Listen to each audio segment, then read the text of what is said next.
Jadu yo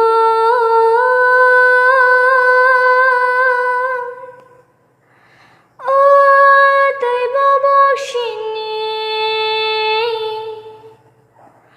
holong thai shini này tu gơi bê đại này kha hai ly ke bo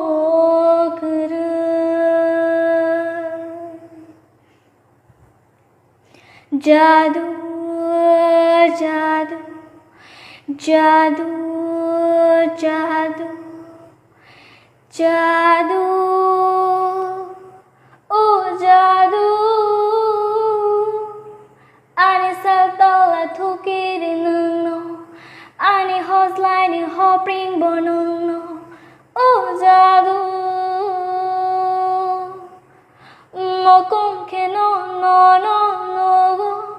Tomang samang may tomano Hopong sapong nangani kao Siring tongoy malia Kapangani nogo batagya Rihoro ano ni maya Tabogli ang siya'y mankang Wakum toya ang lenaya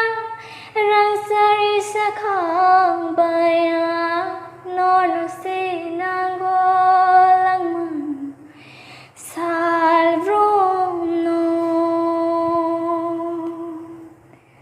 Nono se sano